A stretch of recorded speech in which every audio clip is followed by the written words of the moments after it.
Hello et bienvenue dans cette nouvelle vidéo pour approfondir les sujets qui ont déjà été traités ces derniers temps sur cette chaîne.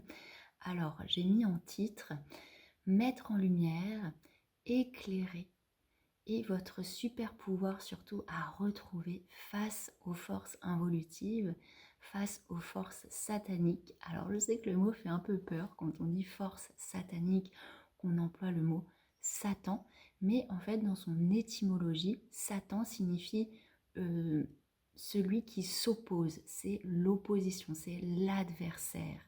Et on va voir ensemble ce que ça signifie vraiment.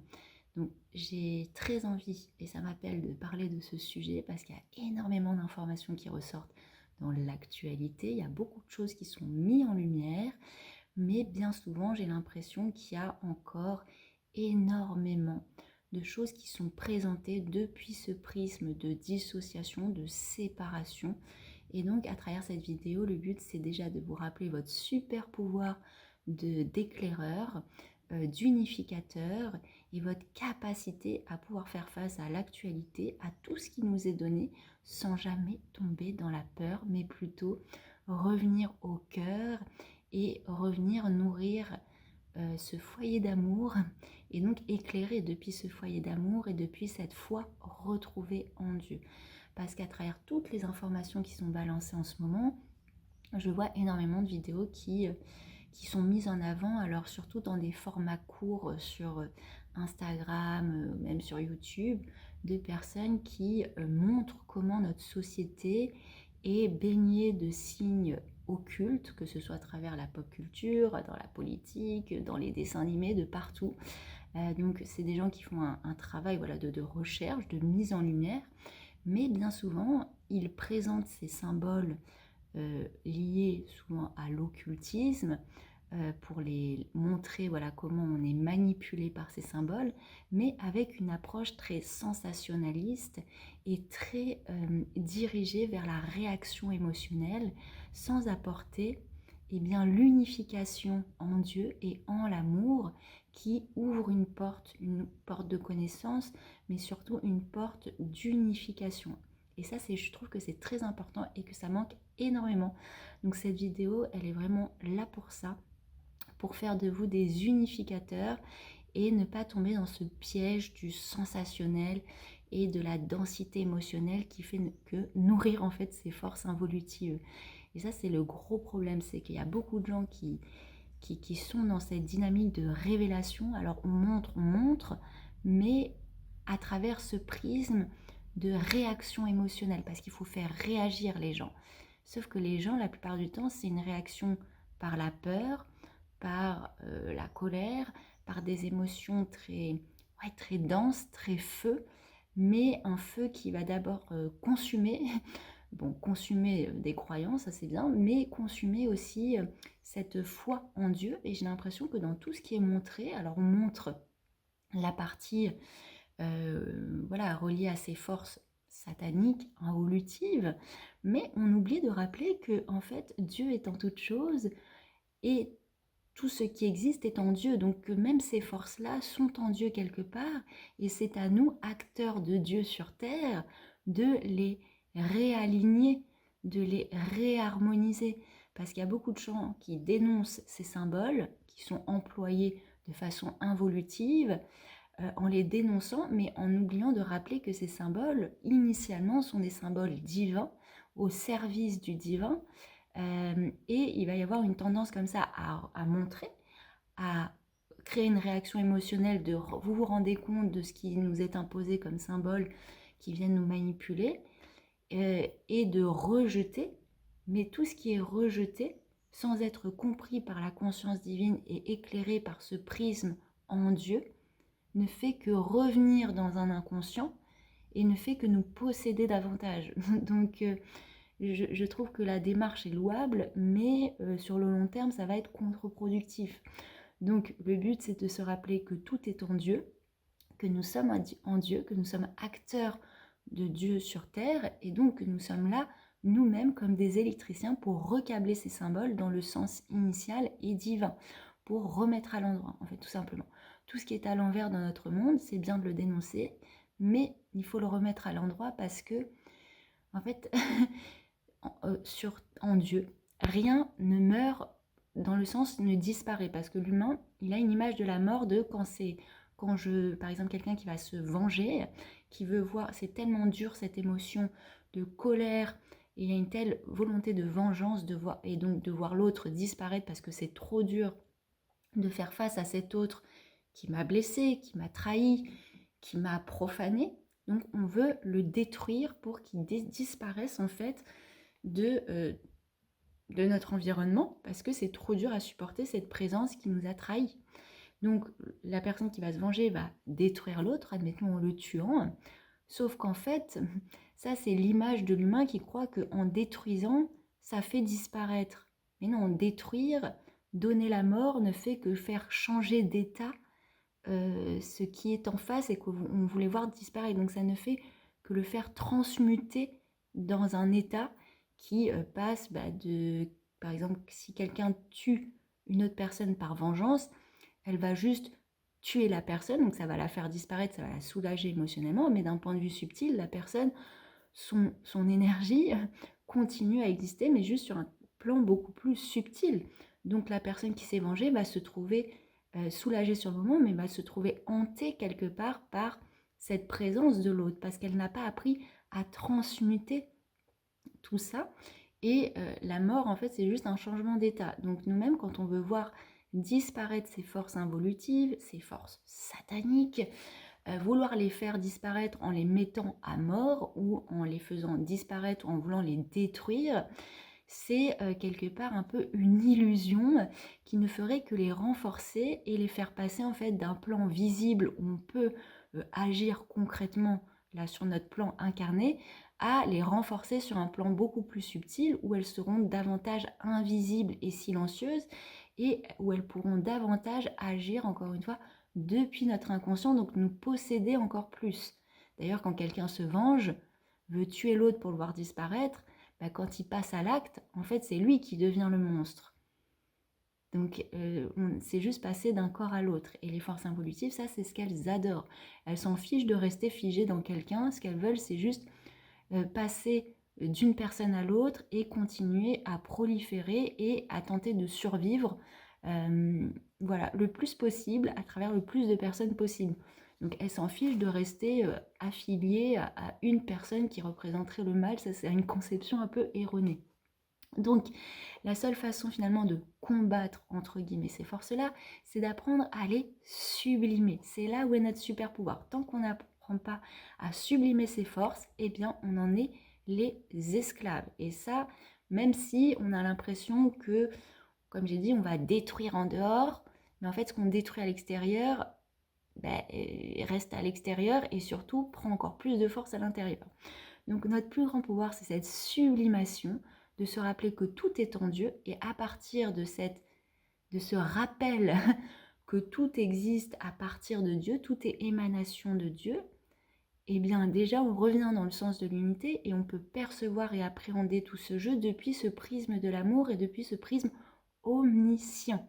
Et d'un coup, on n'est plus les forces involutives en dehors qui nous manipulent et qui ont plein de super pouvoirs sur nous et nous, on n'y peut rien, parce que ça, c'est ce qu'elles veulent nous faire croire. Hein. On voit très bien à travers notamment tout ce qui est révélé autour de l'affaire Epstein, au niveau des élites, tout ça. Toutes ces informations remontent à la surface pour que les gens face à ces horreurs, à ces informations tellement insoutenables, face à ces révélations tellement insoutenables, et cette impression où est Dieu là-dedans et que Dieu nous a abandonnés et finalement peut-être que Dieu n'existe pas puisqu'il laisse faire toutes ces horreurs et que ces horreurs peuvent proliférer et qu'on puisse être manipulé de cette manière. Mais ça, c'est ce que ces forces souhaitent vous faire croire parce qu'elles vous font croire encore une fois que tout est en dehors et qu'il y a cette séparation entre vous et ces forces qui peuvent agir sur vous n'importe comment et de façon complètement comme si on était complètement victime et qu'on était complètement impuissant. Alors qu'en fait, encore une fois, ça c'est ce qu'elle tente de nous faire croire. Alors que si on s'élève vers ce regard omniscient que tout est en Dieu et qu'on apprend à connaître ses forces, comment elles fonctionnent, quels sont leurs buts, et bien à partir de là, je vous assure qu'il n'y a plus aucune emprise et que ces forces vont tout simplement disparaître naturellement. Et quand je dis disparaître, c'est elles vont naturellement se mettre au service du plan divin, du plan évolutif plutôt que du plan involutif. Donc on va voir comment. Et moi je trouve ça super important. Donc voilà, j'espère que ça vous plaira et que ça pourra vous aider au mieux. Déjà, pour commencer, un symbole c'est neutre. Un symbole, déjà, tous les symboles qui existent sur cette terre sont des émanations du divin, de Dieu. Il n'y a aucun symbole qui vient d'une force qui n'est pas en Dieu, en fait, puisque même les forces dites sataniques qui s'opposent sont quelque part en Dieu, et on va voir comment et pourquoi finalement. Mais déjà, pour commencer, quand vous voyez une vidéo qui vous dit « Regardez tous ces symboles occultes qui sont utilisés pour nous manipuler », ces symboles qui vous sont montrés, que ce soit les gens qui cachent leur œil, les pyramides, l'œil unique, les carreaux noirs et blancs, tous les symboles liés à la franc-maçonnerie, tous ces symboles sont initialement des symboles divins qui ont simplement été détournés, inversés pour servir un intérêt personnel plutôt qu'un intérêt universel, tout simplement. Donc déjà, votre super pouvoir, plutôt que de vous effarer, de prendre peur, faire ces symboles qui sont présents dans beaucoup de films, beaucoup de dessins animés, tout autour de nous, plutôt que d'avoir peur comme ça d'être manipulé, soyez cet électricien qui apprend à éclairer ces symboles et à les remettre dans le sens du courant de l'harmonie divine, de les remettre en Dieu, tout simplement.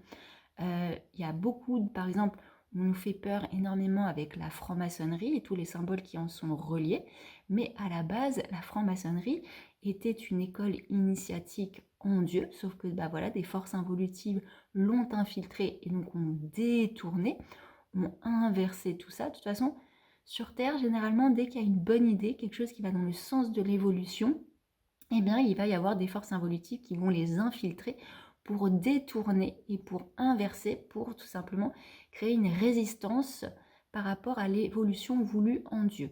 Donc, je repréciserai qu'est-ce que les forces involutives, mais c'est juste pour vous expliquer déjà de ne pas nourrir de peur quand on vous montre, par exemple, quand on vous parle des francs-maçons, de tous ces symboles, parce que c'est ce qui est voulu, de vous créer une peur où vous avez l'impression d'être impuissant, d'être entouré de symboles que vous ne comprenez pas, que vous ne maîtrisez pas et dont vous êtes les victimes. Alors que ce sont des symboles en Dieu et qui ont besoin en plus d'être réalignés et d'être éclairés depuis l'espace du cœur.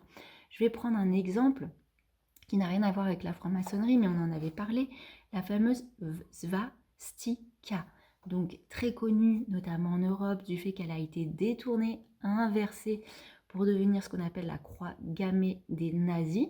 Mais ce symbole, aujourd'hui j'en ai déjà parlé, vous le montrez en Europe dans le sens évolutif, dans le sens de la vraie svastika qui représente notamment les lois universelles, du multiple vers l'un, qui permet de comprendre énormément de lois universelles en Dieu. Mais comme ce symbole a été inversé, même si vous présentez ce symbole dans le sens positif, évolutif, notamment en France, la plupart des gens vont s'offusquer, vont être apeurés, ça va créer une réaction émotionnelle tellement dense qui va être rejetée. Sauf que là, encore une fois, on nourrit la peur, on nourrit l'involution, et en plus, on s'ampute de symboles qui sont essentiels, qui sont divins, on les rejette et on les enferme dans le rayon force involutive, et du coup on associe ce symbole qui est positif, la svastika, en un symbole diabolique, et du coup même le symbole positif devient, par association mentale et par réaction émotionnelle, surtout pour les Européens, ils l'enferment dans le camp nazi. Donc on voit à quel point ces forces involutives récupèrent des symboles divins, les infiltrent, les inversent, pour que nous-mêmes ensuite les rejetions depuis notre libre arbitre, et depuis notre libre arbitre, depuis souvent une réaction émotionnelle, souvent, eh bien on les rejette de par notre libre arbitre, et donc on s'ampute d'une partie de la partie divine en nous, et en plus on renforce ces forces involutives en leur refilant ces symboles que l'on ne veut plus et dont on a peur, Et donc, ça ne fait que nourrir ces forces-là. Et ça, c'est pareil pour les symboles reliés notamment à la franc-maçonnerie. Ce sont des symboles divins, ce sont des symboles qui vont dans le sens de l'évolution pour comprendre énormément de lois universelles. Mais comme ils ont été récupérés, notamment par des branches de la franc-maçonnerie qui ont inversé ces symboles pour servir leur intérêt personnel, les intérêts de l'ego contre les intérêts universels, pour servir le plan du petit moi, de la satisfaction égotique et donc du renforcement de cette part de l'être, de la volonté personnelle, plutôt qu'au service, comme j'ai dit, du grand plan divin. Ils se sont dissociés du grand plan divin pour servir leurs propres intérêts à travers ces symboles qu'on dit occultes. Mais encore une fois, la notion d'occultisme, occulte, c'est ce qui est caché, c'est ce qui est à percevoir plutôt qu'à voir. C'est ce qui nous invite à nous relier à cette porte du mystère qui ouvre les portes de la connaissance intérieure. Tout ce qui est relié à l'occultisme, c'est en fait des savoirs initiatiques pour ouvrir en nous cette connaissance. On va relationner avec des symboles qui vont venir nous initier, qui vont ouvrir en nous des portes de la connaissance pour tout simplement nous relier à ce qu'on appelle notamment la gnose, c'est cette révélation en Dieu depuis l'intériorité plutôt que dans ce rapport et cette dépendance extérieure. Donc c'est ce à quoi sert l'occultisme, c'est pour ça que l'occultisme c'est une science qui est cachée, parce que en fait tout simplement ça permet d'ouvrir les sens subtils, ça permet d'ouvrir cette connaissance qui passe par l'intériorité plutôt que par l'extérieur. Sauf que le mot occultisme, bien sûr, ça ne plaît pas aux églises qui, elles, sont dans une approche de la connaissance par l'extérieur, par une autorité extérieure, et donc la dépendance à une autorité extérieure. Donc dès que l'humain souhaite évoluer vers cette intériorité pour entrer en relation avec Dieu, ça ne plaît pas aux églises, ça ne plaît pas aux forces involutives notamment, qui ont infiltré notamment l'Église catholique. Donc, on va dire que l'occultisme, c'est le diable, c'est quelque chose de mal. Et donc, on va mettre comme ça une aura négative qui fait peur autour de la notion d'occultisme, alors qu'en fait, ça n'a rien à voir avec le diable.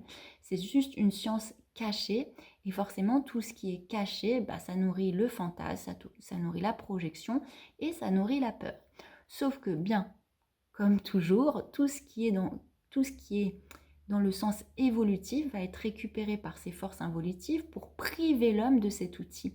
Parce que l'homme, quand on lui parle d'occultisme, aujourd'hui ça marche bien, la plupart du temps les gens pensent que quand on parle d'occultisme, c'est le diable, c'est le mal. Alors que pas du tout. Si on se renseigne vraiment, si on fait des vraies recherches, en fait non, c'est juste la science du mystère et c'est un chemin d'intériorité et ce sont des symboles évolutifs, sauf que ça a été récupéré par les forces involutives qui ont détourné énormément de symboles et qui du coup, comme ils ont détourné les symboles, les gens ils vont se mettre à rejeter, et comme avec la svastika, on préfère rejeter plutôt que remettre dans le courant de l'intelligence divine. Et ça c'est pareil, même la franc-maçonnerie, comme j'ai dit, il y a énormément de symboles très intéressants qui sont initiatiques, mais comme ils ont été détournés, encore une fois, on préfère rejeter, en avoir peur. Et en fait, c'est comme si à chaque fois, c'est un peu comme une partie de poker. C'est comme si à chaque fois, on donnait notre mise à ces forces involutives parce qu'on ne veut plus les symboles. En fait, on est dans une telle surcharge émotionnelle, on a tellement peur du détournement qui a été fait qu'on préfère leur refiler tous les symboles et s'en détacher et surtout s'en protéger. Alors là, rien de mieux pour se séparer et nourrir encore plus la peur. Donc on voit à quel point énormément de branches, d'outils qui ont été donnés à l'homme pour aller vers cette connaissance intérieure ont été malheureusement infiltrés par ces forces involutives. Les symboles ont été détournés. Un symbole, comme j'ai dit, c'est neutre. Ce qui va faire qu'un symbole va dans l'involution, c'est dans le sens qui va servir.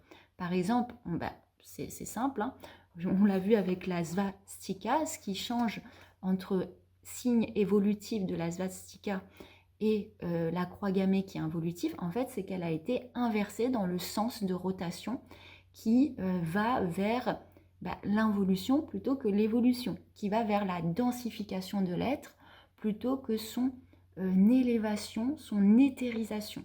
En fait, voilà, ça dépend dans quel sens vous élevez l'homme. L'homme, il est appelé à s'élever vers son éthérisation, vers ce détachement de la matière au fur et à mesure, vers ce dépouillement de la matière. Et l'involution, c'est tout l'inverse. L'involution, elle va utiliser ces symboles pour renforcer l'homme dans la forme, dans le reflet, dans son identité, dans sa personnalité. En fait, c'est la différence, voilà, vraiment, je vais vous donner des clés comme ça. Ce qui est évolutif, c'est les courants qui vont vous aider à aller vers cette dépersonnalisation, à aller dans cette retrouvaille intime en Dieu qui va vous accompagner à faire tout un dépouillement autour de la personnalité, autour de l'identité, qui au fur et à mesure va vous apprendre à lever le voile, à vous dépouiller, à faire ce chemin du pèlerin. Donc là, j'utilise un vocabulaire peut-être relié notamment au catholicisme quand j'emploie le mot pèlerin, mais c'est tellement plus vaste. Donc, un courant évolutif, c'est un courant qui va vous apprendre à vous dépersonnaliser pour aller vers cette union en Dieu au-delà de la forme, au-delà du reflet.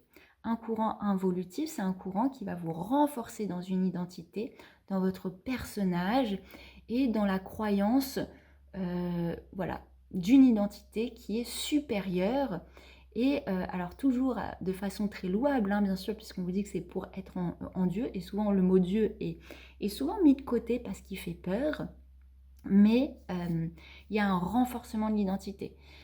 Même les courants, on pourrait imaginer, ah oui, mais c'est invite au dépouillement, par exemple, tout ce qui touche au galactique, au starseed, on pourrait dire, bah oui, mais c'est un dépouillement de la personnalité, de notre identité humaine, donc un dépouillement pour justement se connaître dans ce que nous sommes vraiment. Sauf qu'en fait, c'est oui un dépouillement au premier abord, mais c'est pour renforcer son identité à travers un nouveau filtre, à travers un nouveau personnage qui va être le galactique, le starseed. Et encore une fois, il faut que cette information soit au service, soit une information, mais ne soit pas un renforcement identitaire. Par exemple, quelque part, être en Dieu, c'est peu à peu se détacher de tout ce qui fait notre renforcement à la forme. Donc c'est apprendre à mourir quelque part. C'est apprendre à mourir. Et la plupart, on va dire, des courants spirituels involutifs, en fait, ils vont justement renforcer votre attache à un reflet, à une forme connue, pour vous renforcer votre identité là-dedans, que ça devienne votre vérité. Donc, pourquoi ça fonctionne comme ça? On va voir ensemble. En fait, ces forces involutives, comment elles naissent et pourquoi elles existent.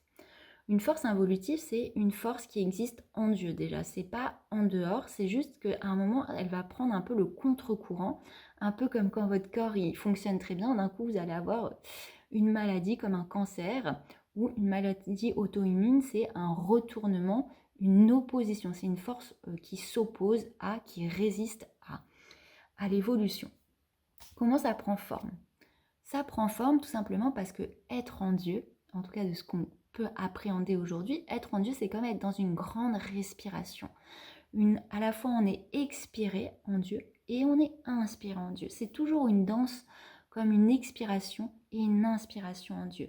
Quand on se lève le matin, on est expiré dans le monde manifesté par Dieu, par ce souffle divin, par cette force supérieure qui nous gouverne, parce que par exemple quand on se réveille le matin, on met un réveil parce qu'on le veut, mais il y a quelque chose, il y a une force supérieure qui nous met au monde chaque matin. Donc on est expiré en Dieu dans ce monde manifesté. Et le soir, on revient en Dieu dans cette inspiration, dans ce retour vers l'intérieur. Donc on est inspiré de nouveau en Dieu, vers un espace qui nous est inconnu, et on est inspiré, on revient en Dieu dans un plan beaucoup plus subtil, dans un plan non manifesté. Donc être en Dieu, c'est être à la fois dans une expiration qui nous pousse vers la dimension manifestée, la dimension solaire, l'expression, l'expansion, et l'inverse, ce retournement vers le centre, vers l'intériorité, vers le non manifesté, vers le centre, vers le point zéro. Donc on est dans cette danse perpétuelle et à la fois dans la journée, à travers notre respiration, d'ailleurs on le vit, à travers notamment comment s'exprime la créativité, hein. On a à la fois inspiré et puis ensuite on va expirer ce qui nous est donné par l'inspiration. Donc être en Dieu, c'est très simple finalement si on comprend cette dynamique. La création de l'univers, la création de toute chose répond à cette danse d'inspiration et d'expiration, d'intériorisation et d'extériorisation. Les ères zodiacales. Donc nous, on voit très bien, on a à l'année, chaque année, voilà, on évolue, il y a une évolution. Et aussi, on est relié à des ères zodiacales qui portent à chaque fois une vibration particulière, un symbole particulier, hein. Notamment là, on est dans cette fameuse ère du poisson et en transition depuis cette ère en Verseau. Donc là, on n'est plus dans cette transition vers le Verseau. Et cette ère du poisson a été inaugurée, ouverte notamment par un maître, parce qu'à chaque nouvelle ère, on a un maître initiateur qui vient poser comme un sceau divin afin de montrer la voie d'ouverture de conscience, de là où on va. Donc il vient témoigner du processus que l'on va vivre pendant toute cette traversée de cette ère pour nous donner des outils pour évoluer, grandir en conscience et suivre le sens de l'évolution. Donc notamment on a eu le maître Jésus qui est venu témoigner pour nous inspirer et nous donner des clés pour évoluer pendant cette période. Et là on est dans cette ère du Verseau qui est en train de s'ouvrir, mais qui s'ouvre d'abord à l'intérieur. Donc on est dans un processus notamment la d'éthérisation. Donc d'où l'importance notamment quand on parle d'évolution d'aller vers cette éthérisation qui demande un dépouillement et un détachement à la forme, au reflet, à la surface et à cette densité. Ça ne veut pas dire la rejeter, c'est comprendre celle-ci pour justement être en ce monde avec un état d'être qui est, comment dire, éthérisé, allégé. Mais c'est avec la matière c'est parce que nous on éclaire depuis notre conscience la matière depuis ce prisme que la matière s'éthérise aussi naturellement. C'est pas on rejette la matière, c'est nous dans ce corps qui éclairons depuis un état de conscience éthéré ce qui nous entoure et ensuite de par cet état de présence, de conscience au monde, dans ce monde matériel, naturellement ça change, ça harmonise et ça élève vers cette éthérisation. C'est pas en rejetant, c'est justement en habitant pleinement. Donc on a cette fameuse ère du poisson, dans laquelle on est encore, hein. Mais avant ça, on a eu notamment l'ère du taureau, qui est une ère reliée vraiment à la matière, où la conscience était appelée à se familiariser avec cette matière, avec ses lois matérielles, avec ses lois de la nature. Donc c'était vraiment un appel à se familiariser avec tout ça, donc vraiment on était dans une expiration. C'est comme si Dieu nous expirait dans le monde et qu'il fallait assimiler tout ça parce que c'était ce qui était demandé. Après ça, on a l'ère du bélier, donc qui s'ouvre notamment avec toute la phase avec Moïse qui vient libérer le peuple juif, notamment de l'involution dans laquelle était à ce moment-là l'Égypte antique, et qui va ouvrir cette voie du bélier. Et d'ailleurs, on va voir les symboles, c'est là où on va voir qu'est-ce qu'une force involutive et comment ça agit. Et ensuite, toute cette phase du bélier jusqu'à Jésus qui est venu ouvrir l'ère du poisson. Et l'ère du bélier, c'est cette phase où on était juste avant dans l'ère du taureau, dans cette expiration en Dieu dans ce monde de la matière. Donc c'était complètement juste et évolutif à ce moment-là d'être en prise avec la matière pour s'enraciner dans celle-ci. Et comme les racines, quand les racines se mettent en terre, c'est pour à la fois se nourrir de la terre, pour assimiler tous les nutriments, toutes les informations, pour faire croître cette plante depuis cet ancrage dans la matière, mais en même temps ça vient informer le sol, hein. Une plante, elle est à la fois informée par le sol, mais vient aussi informer le sol de toute son information, toute sa vibration. Donc cette ère du taureau, c'était vraiment cette ancrage dans la matière et c'était ce qui était demandé. À partir de l'ère du bélier, c'est d'abord une première inspiration vers l'intérieur, un premier mouvement d'inspiration qui appelle à revenir peu à peu vers le centre. Donc là, c'est comme si Dieu, dans cette grande respiration, il était passé de l'expiration par l'ère du taureau vers une grande inspiration pour revenir vers l'intérieur, vers le centre. Donc, cette ère du bélier, c'est cette bascule, cette transition pour décrocher du plan matériel, pour revenir déjà dans un premier plan d'intériorité. L'ère du poisson, c'est vraiment la grande inspiration vers l'intérieur qui demande à se détacher, à se dépouiller. C'est pour ça que Jésus est venu avec des messages autour de la pauvreté, qu'il a beaucoup insisté sur l'état de pauvreté, qui n'est pas un état, une revendication sociale contre les riches, mais qui est un état d'être qui appelle au dépouillement de l'être. Parce qu'il faut lâcher ce à quoi on s'est attaché dans la matière, parce que ce n'est plus évolutif. Il faut lâcher les racines pour se laisser de nouveau inspirer en Dieu, parce que c'est le mouvement de l'évolution. Expiration, inspiration. Et là, on est dans cette grande inspiration en Dieu. Et l'ère du Verseau, c'est la continuité de cette inspiration vers un plan encore plus éthéré, encore plus profond, encore plus détaché de la matière. Donc, on comprend bien que dans l'ère du taureau, on était dans une civilisation où il était évolutif et nécessaire d'aller dans cet attachement à la matière, d'aller dans cet enracinement à la matière. Et c'est pour ça qu'on avait comme symbole notamment le taureau, énormément d'animaux qui avaient notamment des cornes, parce que les cornes, c'est cette dualité, c'est les deux mains. Les cornes, c'est comme deux mains qui viennent appréhender la matière, qui viennent se familiariser avec celle-ci pour l'appréhender, s'en nourrir.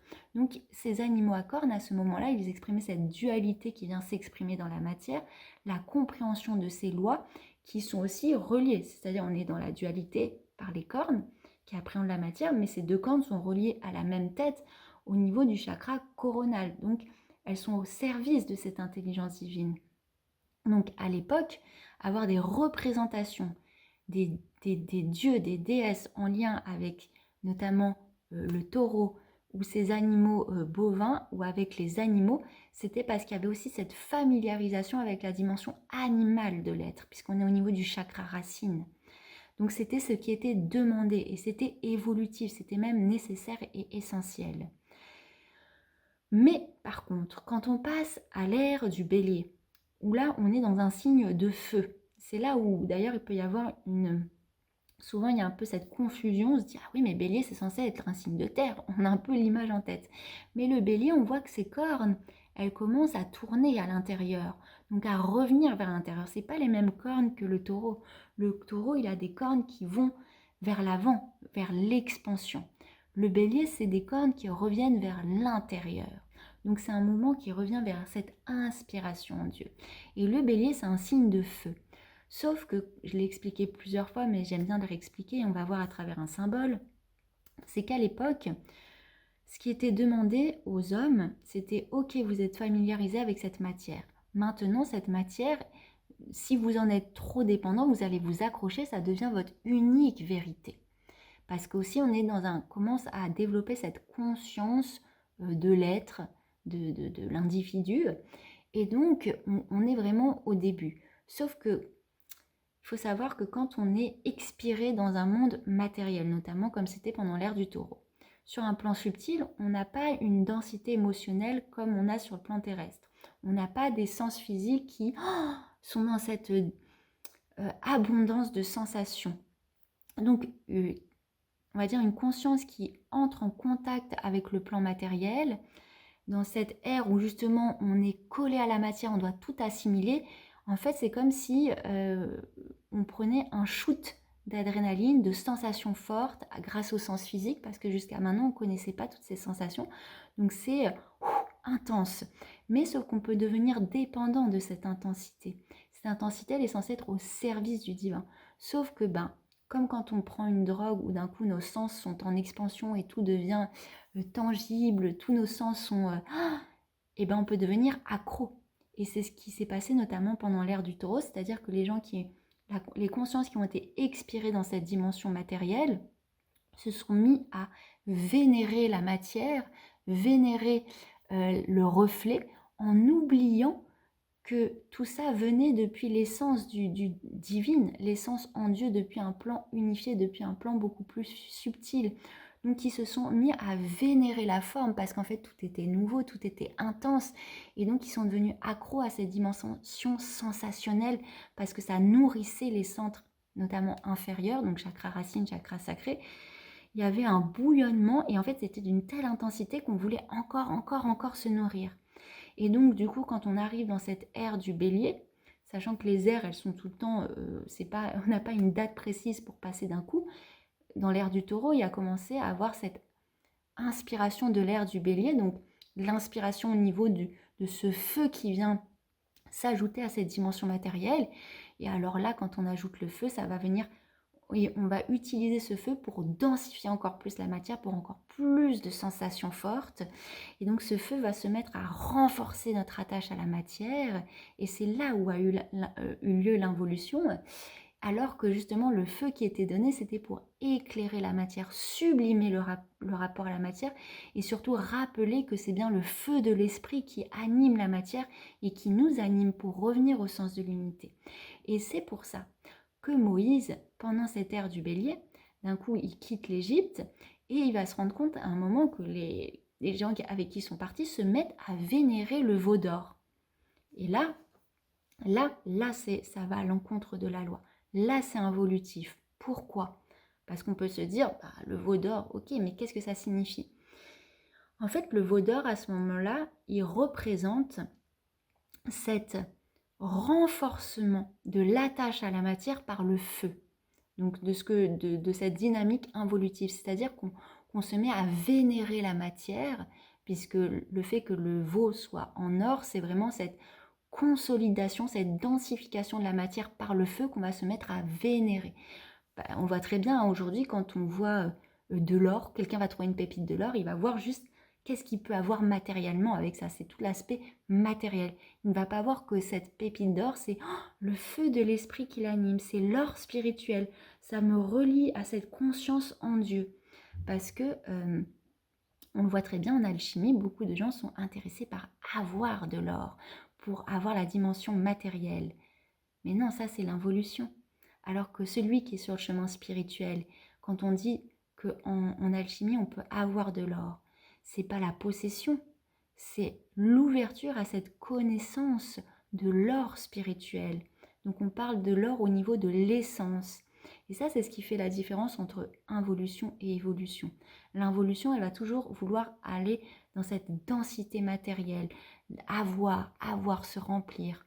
Parce qu'en fait, ils ont encore cet engrammage de l'ère du taureau, comme si, du coup, comme ils avaient connu le monde de cette manière, ils résistaient ensuite à évoluer et aller vers cette essence en Dieu.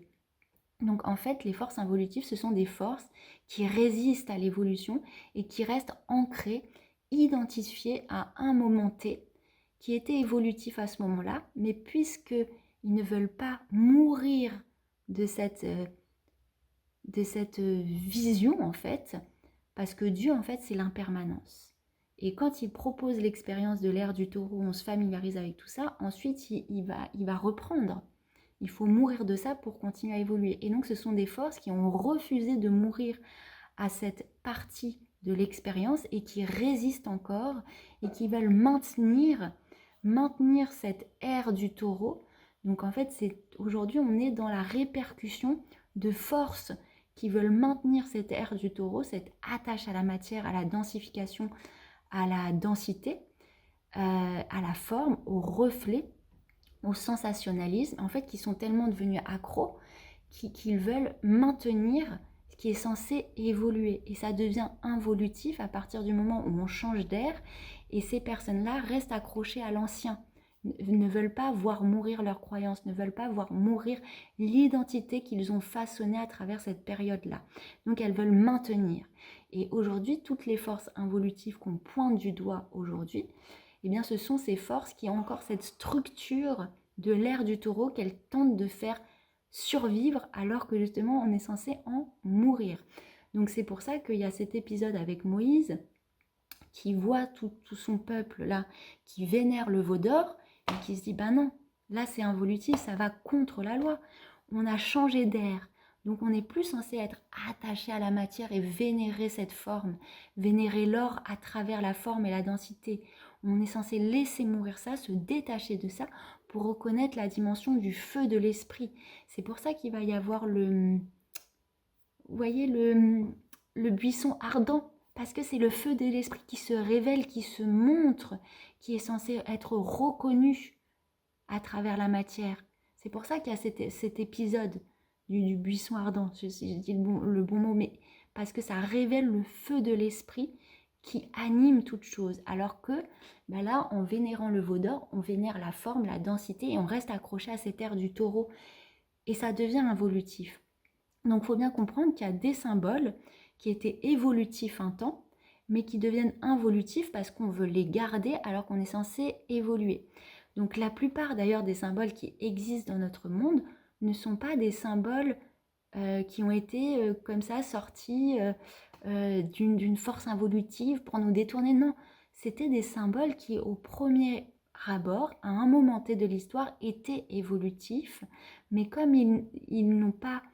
Comme ces personnes se sont tellement identifiées à ces représentations qui étaient données comme des outils, qu'ils ont voulu s'accrocher, eh bien, ils ont voulu résister. C'est là où on résiste à l'évolution. C'est là où on devient une force opposante. C'est là où on nourrit justement ces forces sataniques parce que le Satan, c'est ce qui s'oppose à l'évolution. C'est ce qui ne veut pas se voir mourir finalement. Parce que être en Dieu, c'est être dans cette impermanence, dans cette transformation perpétuelle, c'est être dans ce renouvellement perpétuel. Et donc ça demande de mourir quelque part en permanence, puisque la mort en fait est simplement une transformation, une transmutation. Et donc ce sont des forces qui ne veulent pas se voir mourir, qui ont une peur terrible de la mort, qui ont une peur terrible de se voir disparaître dans ce qu'elles connaissent d'elles-mêmes. Donc c'est des forces qui résistent à l'évolution qui est demandée. Et donc, il y a bien plus de gens qui font l'œuvre de forces sataniques qu'on imagine. Par exemple, aujourd'hui, dans notre humanité, quand des personnes font de la chirurgie esthétique pour rester figées dans l'image qu'elles ont d'elles jeunes, ce sont des gens qui ne se rendent pas compte qu'elles sont en proie à ces forces sataniques, à ces forces involutives, puisqu'elles résistent à l'évolution qui leur est demandée. Le vieillissement, c'est un cadeau, une bénédiction qui est donnée à l'homme pour apprendre justement à se détacher de la forme, à se détacher de l'apparence, à se détacher de son reflet. Donc vieillir, c'est une initiation tellement importante pour l'homme pour apprendre à se détacher de la forme, de la densité, du reflet, pour apprendre à revenir en dedans, à se connaître depuis son essence, depuis sa présence. Et donc aujourd'hui, tout ce qu'on voit de technologies, de choses qui sont mises en place pour résister au vieillissement, pour, par exemple, tout ce qui est caisson de cryogénisation. Ça, c'est de l'involution, puisqu'en fait, ce sont des gens qui ont tellement peur de se voir mourir, qui veulent qu'on conserve leur corps pour continuer à évoluer dans le temps, dans d'autres... pour revenir à la vie avec leur propre corps, avec leur propre identité. Sauf qu'en fait, le but de la vie, si on meurt, c'est justement pour apprendre à mourir de cette identité qui n'était qu'un costume, qui n'était qu'un personnage, pour ensuite apprendre à se connaître à un niveau supérieur. Donc tous les gens qui dépensent des millions d'euros pour se faire cryogéniser, mais c'est l'involution totale. Ils résistent à l'évolution, ils refusent de se voir mourir, ils refusent de voir mourir l'identité, le personnage à travers lequel ils ont évolué dans cette vie. Donc encore une fois, c'est l'involution. En fait, tout ce qui résiste à l'évolution et qui cherche à rester enfermé dans ce qui est connu, mais qui devient de plus en plus... qui crée une dissociation entre le mouvement qui est demandé par l'intelligence divine et ce dans quoi on s'enferme parce que c'est rassurant, réconfortant pour nous, eh bien on devient en proie à ces forces involutives. Donc c'est pour ça par exemple, quand je vois des vidéos qui disent « Ah regardez là, ils utilisent des divinités égyptiennes, c'est tellement... » Mais en fait, c'est involutif parce qu'en fait, on cherche à à être emprisonné dans un savoir qu'on veut maintenir. Et on utilise ces forces pour répondre à l'intérêt personnel, à la volonté personnelle de se voir survivre. Les forces involutives, ce sont des forces qui cherchent absolument à survivre, mais pour survivre, justement, pour permettre, permettre à cette involution de rester en place, eh bien, ils ont besoin de plus en plus de monde, parce que plus il y a de monde qui coopère avec ces forces, plus ça fige en fait l'évolution. Parce que si elles étaient toutes seules à résister à l'évolution, bah, elles seraient emportées malgré elles. Par contre, si elles arrivent à convertir une grande masse à rester figée dans un statu quo, et bien là, en fait, cet effet de masse, ça crée comme un bug, une résistance est suffisante pour freiner l'évolution. Même si sur un certain plan, en fait, c'est qu'une illusion. Mais on va prendre un exemple. Par exemple, c'est vrai que les forces involutives, on a cette impression que c'est vrai qu'à travers tout ce qui ressort, ce sont des gens qui ne veulent pas vieillir, qui sont prêts à tout, à développer les technologies ou à faire les pires expériences pour absolument ne pas vieillir. On le voit avec ces stars-là qui font tellement de chirurgie esthétique qu'on ne les reconnaît plus. On entend des trucs horribles de personnes qui apparemment seraient prêtes à, je sais pas, boire du sang de bébé et tout, mais on voit jusqu'où ces forces sont prêtes à aller pour rester figées dans ce qu'elles connaissent d'elles, dans leur identité, dans leur personnage, parce qu'elles ont tellement peur de mourir, de voir disparaître ce à quoi elles se sont identifiées, elles ont tellement peur de la mort, et bien qu'elles sont prêtes à tout. Et surtout, il faut qu'il y ait de plus en plus de personnes qui se convertissent à ce qu'elles veulent voir figé, parce qu'en fait, ça permet c'est comme ça vient comme mettre un veto en fait. Et en fait, si on prend du recul, ce sont des forces qui ont simplement peur de mourir, de se voir mourir, parce que Dieu, c'est l'impermanence et c'est un chemin d'évolution perpétuelle. Donc ça, c'est super intéressant déjà de voir à quel point ce sont des forces qui sont dans la peur de se voir mourir et donc qui ont besoin de se nourrir de la peur pour maintenir leur statu quo. Donc, il y a aussi énormément de symboles qui ne sont pas compris. On voit par exemple beaucoup de gens, quand on leur dit 666, qui commencent à avoir peur, qui nourrissent de la peur, mais encore une fois, ça ne fait que renforcer l'involution. Un symbole, c'est soit il est dans le côté de l'ascension, donc il ascensionne, il s'élève, il se verticalise, soit il va dans le sens inverse, donc il est descendant. On le voit par exemple le 666, c'est un 6, mais si on l'éclaire depuis la conscience divine, eh bien c'est une force brute qui a besoin d'être mise dans le sens évolutif, donc de l'ascension, qui a besoin d'être sublimé et d'être remis dans le courant de l'harmonie ascensionnelle. Donc quand on retourne le 666, eh bien ça fait 9, 9, 9, donc une trinité de 9. Donc par là, on entend aussi faire le 9. On a cette symbole de l'œuf qui permet de renaître, donc cette résurrection en Christ, notamment ce principe Christ en Dieu. Et donc on voit en fait qu'un symbole, il a juste besoin d'être éclairé par la conscience divine. Et d'ailleurs, tout ce qui ressort au niveau des symboles qui sont dits appartenant à ces forces involutives sataniques, notre plus grand pouvoir, et c'est là toute l'initiation de faire de nous des acteurs de Dieu et non pas des...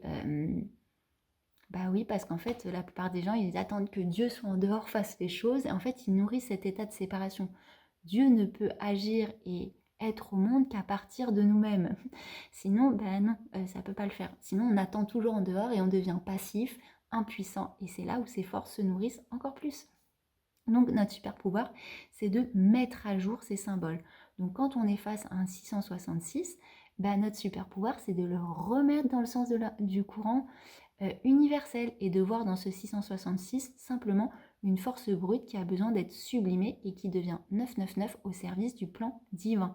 Donc une force involutive, un symbole, on va dire satanique, il a juste besoin d'être mis dans le courant universel pour se mettre lui-même au service du plan divin.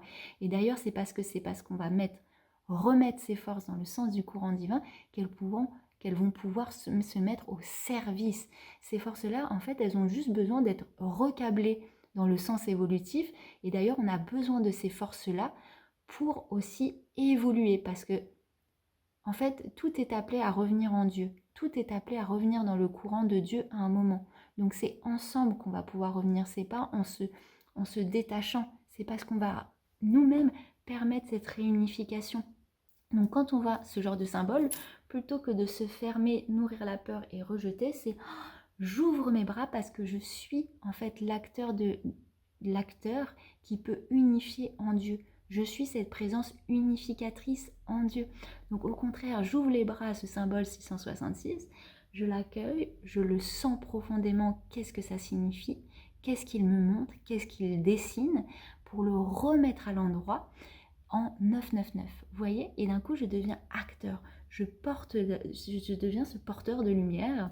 Et notamment, même quand on voit le symbole avec des cornes. Là, je vous ai parlé du symbole de taureau. Il suffit de comprendre de là où ça vient, du moment où c'était évolutif, ce symbole, pour comprendre toute la filiation. Et ça, c'est trop important de tracer une filiation.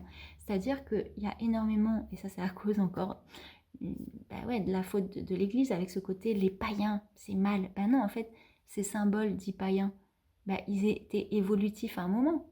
Puisque avant on était dans des ères beaucoup plus reliées à cette matière, à cette nature, qui avait un appel, une ordonnance divine à faire un avec les lois de la nature et avec les représentations de la nature pour se familiariser avec le fait que Dieu s'exprime dans la nature et notamment le grand architecte de cette nature. Et d'ailleurs, cette source qui anime cette nature. Donc il y avait un besoin de faire corps avec les lois de la nature et donc on avait énormément de représentations, d'émanations divines qui venaient s'exprimer à travers des représentations reliées à la nature, aux animaux, pour se familiariser avec cette part du divin, en nous, et comprendre que la part animale en nous était animée par le divin, par la nature divine. Donc, quand l'Église a dit non, ça c'est païen, ça c'est mal, c'est comme si on rejetait tout ça. Mais le rejeter, c'est le reléguer dans l'inconscient. Et c'est là où la bête peut nous posséder, la part animale peut nous posséder. Et on voit très bien le résultat. Alors que si au contraire, on embrasse tout ça, on l'éclaire depuis la conscience divine et qu'on comprend cette filiation, que tout est en Dieu, que toutes les représentations, tous les symboles qui existent, tout ce qui existe dans ce monde est en Dieu, mais là, ça a simplement besoin d'être éclairé par ce prisme omniscient et surtout de connaissance qui revient à l'essence, et bien alors on devient ces acteurs de lumière. Et ça, c'est très important. Même le symbole du diable, il suffit de comprendre ce que ça représente. Notamment, on a cette figure de Baphomet qui est souvent employée dans les représentations. On dit, regardez, eux, ils utilisent ce symbole de Baphomet. Mais en fait, si vous restez comme ça en dehors, par la peur, vous faites que renforcer. Si vous comprenez ce symbole, en fait, ce symbole, c'est un symbole en effet occulte, mais qui appelle à l'unification, qui demande à déjà voir cette part en nous animale pour la sublimer. Et d'ailleurs, il est souvent représenté de façon officielle avec une torche au niveau de la tête. Donc c'est bien le feu de l'esprit qui est appelé à sublimer cette part animale qui est dessinée. Mais ça, il faut le comprendre, il faut faire ses recherches, il faut se rappeler que tout est en Dieu, et même à travers des représentations qui ont été inversées, eh bien il y a Dieu qui parle à travers, mais qui a besoin on fasse ce travail de remettre dans le sens divin et de sublimer. Et c'est pour ça que je parle souvent, mais c'est un symbole pour moi qui est essentiel, quand on va à Rennes-le-Château, lieu hautement symbolique pour faire tout ce travail vers l'intériorité, pour revenir à l'intérieur de l'être, pour entrer en connexion avec ce divin, ce féminin de l'être, cet espace du féminin. Donc Rennes-le-Château, ça porte bien son nom, relié notamment à Marie-Madeleine. J'en ai déjà parlé, on arrive à la chapelle de Marie-Madeleine, terrible est ce lieu. Bon, d'accord, c'est une chapelle, et direct à l'entrée, on a ce bénitier avec ce diable Asmodée, tout rouge, avec ses cornes qui lèverait les cheveux sur le premier chrétien tellement enfermé dans ses dogmes qui pour lui ce serait satanique. Mais Et pour beaucoup de gens, ce serait satanique et ce diable à l'entrée qui vous attend. Mais pourtant, il y a ce bénitier et qui est surplombé d'anges, et on comprend que le message est clair.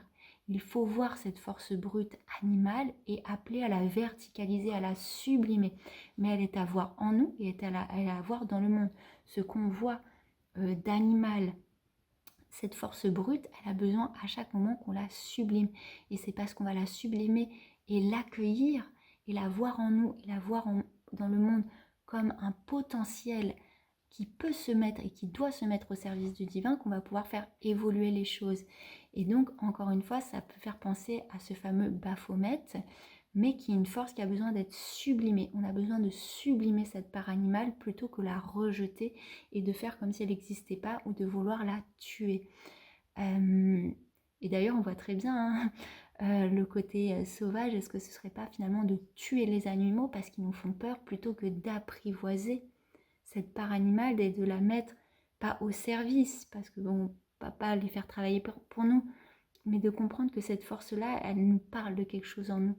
Et plutôt que vouloir, vous voyez, c'est comme les gens qui vont chasser les animaux sauvages pour avoir un trophée, pour montrer qu'ils sont supérieurs, et bien quelque part, c'est comme s'ils tuaient cette part-là, ils la tuent en dehors, mais ça vient la renforcer dans leur inconscient. Alors que si c'était familiarisé avec l'animal, qu'il avait apprivoisé même de loin, ça ne veut pas dire faire un câlin à un tigre, mais prendre le temps de contempler le tigre, le regarder, le voir comme un allié, les yeux dans les yeux, à la même hauteur, eh bien le tigre, il vient nous parler à l'intérieur. Et on vient sublimer cette part animale parce qu'on l'a mis en lumière. Et ne plus vouloir tuer la bête en dehors, ben, c'est la sublimer à l'intérieur. Et ça, c'est ce qui est demandé de nos jours et qui est super important et qui va faire la différence pour aller vers l'évolution. Parce que trop de personnes vont tomber dans ce piège, vouloir supprimer, se montrer supérieur en tuant la bête. Mais non, ça c'est d'ailleurs ce que j'en ai parlé dans La Belle et la Bête. On voit très bien Gaston, le personnage qui veut tuer la bête, ben, au final, il ne fait que renforcer et être encore plus monstrueux que la bête lui-même. Alors que la belle, ce féminin de l'être, qui va apprivoiser la bête, cette part animale, qui va faire aller à sa rencontre pour la sublimer, eh bien, elle va pouvoir la transformer en prince, lui montrer son vrai visage, l'élever en prince vers ce principe divin. Et ça, c'est ce qui est demandé à notre humanité actuellement. De voir les monstres, de voir cette part animale qui cherche de survivre comme elle peut, mais pour la mettre au service du divin. Et ne pas chercher à la supprimer parce que ça nous soulage. Donc, qu'est-ce que j'avais comme autre exemple à vous donner, sachant que la vidéo commence à être bien complète. Mais voilà, pour résumer, j'en ferai d'autres de vidéos, mais pour résumer, quand vous voyez des vidéos où on vous montre, regardez tous ces signes occultes, mais en fait, c'est occulte si vous restez en dehors et prisonnier de la peur. Vous êtes des acteurs du divin, tout est en Dieu. Même ce qui semble être de l'involution a besoin d'être vu et a besoin d'être reconnu pour être remis dans le sens de l'harmonie divine. Et toutes les forces involutives, ce sont des forces qui résistent à l'évolution. Donc comprenez le sens de l'évolution, parce que même aujourd'hui, des gens qui pointent du doigt ces fameux monstres, qui pointent Satan en dehors, eh bien ne se rendent pas compte qu'elles sont elles-mêmes en proie à ces forces sataniques, donc à ces forces d'opposition à l'évolution. Et ça, je vais prendre un exemple très concret, peut-être que ça ne plaira pas, mais toutes les personnes qui idolâtrent Jésus à travers la forme, en tant que Christ, et qui vous dit que c'est l'unique Christ et qui le place en dehors à travers une forme extérieure, et qui ne comprennent pas qu'à travers l'histoire, il y a déjà eu une multitude de Christ, parce que c'est un principe, parce que c'est une essence, mais qui préfèrent idolâtrer uniquement cette forme et qui vous dit que Jésus est l'unique vérité, et bien ce sont des gens qui, sans s'en rendre compte, eh bien, se mettent au service et sont possédées elles-mêmes par ces forces sataniques qui s'opposent à l'évolution. Parce que l'évolution vers cette ère du Verseau, c'est apprendre à faire mourir les formes, à faire mourir les représentations. Et donc aujourd'hui, on a appris à cheminer avec énormément de représentations qui allaient dans le sens de l'évolution, notamment la représentation qu'on a de Jésus, énormément de symboles positifs qui nous permettent d'évoluer. Mais comme on est en train de changer d'air, ce changement d'air qui va vers une éthérisation avec l'ère du Verseau demande, et c'est une urgence d'ailleurs qui est demandée, de se détacher de la forme connue pour entrer dans une nouvelle approche de la connaissance. Et donc la façon d'appréhender le principe Christ à travers la forme connue de Jésus. Eh bien, si on évolue vers l'ère du Verseau, on apprend à se détacher justement de cette représentation. Et d'ailleurs, dans cette nouvelle ère, on va apprendre à connaître ce principe Christ, non plus à travers une forme extérieure, à travers une personne, une identité connue, mais à travers cette intériorité. Et c'est d'ailleurs pour ça que Marie-Madeleine en est l'initiatrice. Mais ça, j'en ai parlé dans beaucoup de vidéos sur cette chaîne, mais aussi dans mon cercle d'études où on approfondit tous ces sujets. Donc tous les gens qui s'accrochent aux représentations de saints, de galactiques, tous les gens qui s'accrochent à une représentation, qui vous disent les galactiques, ils sont comme ça, ils ont telle représentation, qui s'accrochent à la forme et qui fait de cette forme une identité, eh bien je vous assure que sans s'en rendre compte, elles sont en proie à ces forces d'opposition parce qu'elles s'opposent à cette évolution qui nous appelle vers l'éthérisation. Et même les personnes, comme je l'ai dit, qui restent tellement prisonnières de la forme, par exemple, de ce qu'est Jésus, et pour qui Jésus, c'est telle forme, il a telle couleur, et il a tel visage, et il est comme ça, et c'est que Jésus le Christ, ben, c'est des gens qui sont englués dans la forme et qui résistent à l'évolution, puisque l'évolution demande à laisser mourir les formes et les représentations et le reflet. Mais ça, j'en ferai sûrement une autre vidéo. Donc les forces sataniques, ce sont tout simplement des forces qui vous enchaînent à une forme connue au point de vous faire croire que c'est ce que vous êtes en vérité. Et même dans la spiritualité moderne, même dans le développement personnel, ça vient renforcer l'identité. Ce n'est pas mal en soi, mais sans s'en rendre compte, ça peut servir ces forces quelque part sataniques, puisque ça nous pousse à nous accrocher au reflet, à renforcer notre identité, plutôt que faire le travail de dépouillement qui est plutôt demandé. Et même des fois des courants qui vous disent vous dépouiller de votre ego, mais qui vous réenferment dans une nouvelle identité, je ne sais pas de quoi, de starseed, de flamme jumelle, de nanana, qui renforce votre identité dans une nouvelle croyance, ben même s'il y a eu cette approche par le dépouillement, ben de croire qu'on est ça, uniquement ça, et que ça devient une revendication même, et ben là encore, sans s'en rendre compte, on est en proie à ces forces sataniques qui vous attachent à quelque chose. Alors que être en Dieu, c'est chaque jour accepter de mourir pour renaître en cette présence, en cette essence. Et d'ailleurs, c'est ce que va nous obliger à faire cette époque, c'est-à-dire de mourir des représentations, de mourir. Et on va vivre énormément d'expériences à la fois dans l'individuel et dans le collectif, de dépouillement, de détachement pour revenir à la simple présence. Donc votre super pouvoir, il est là. C'est votre capacité à tout éclairer, à vous rappeler que tout est en Dieu. Même ce qui vous semble le plus obscur, même le symbole qui est à vos yeux la représentation du diable, de ces forces sataniques, eh bien si vous faites ce travail de sublimation, de vision omnisciente en Dieu et de réunification, eh bien vous avez le pouvoir de mettre en lumière et de même d'accompagner cette force qui tend vers l'évolution à revenir dans le sens de l'évolution et à se mettre même au service de Dieu, rien qu'à travers le regard que vous déposez dessus, et le fait aussi de ne pas succomber à cette réaction émotionnelle et sensationnelle. Parce qu'il y a énormément de gens, comme je dis, qui dénoncent des symboles, mais qui vous poussent à les rejeter, et en fait, sans s'en rendre compte, elles vous poussent à vous amputer d'une partie de la connaissance en Dieu, et dans l'essence de ce qu'est Dieu en vérité. Donc je vous remercie pour votre écoute, j'espère que cette vidéo vous aura plu, vous aura donné des outils, je vais en faire plusieurs. Et pour les personnes que ça intéresse, j'ai aussi un cercle d'études qui s'appelle l'Athanor, où là on approfondit, on va vraiment dans la dimension initiatique, donc je présente des lieux initiatiques, je vais plus loin notamment dans les enseignements autour de Marie-Madeleine, et vous pouvez retrouver les informations dans la barre de description. Donc c'est aussi l'occasion pour les personnes qui souhaitent de soutenir mon travail, ce travail de partage, de diffusion d'informations à travers des petits abonnements, vous verrez.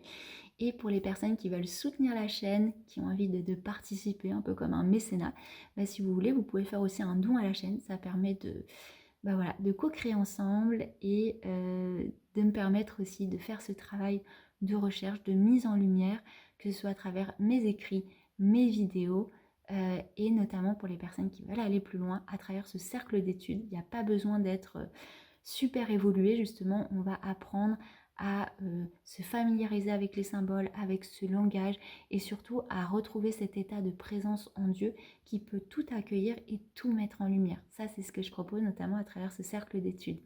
Donc je vous mets toutes les infos dans la barre de description et je vous dis à bientôt pour une prochaine vidéo.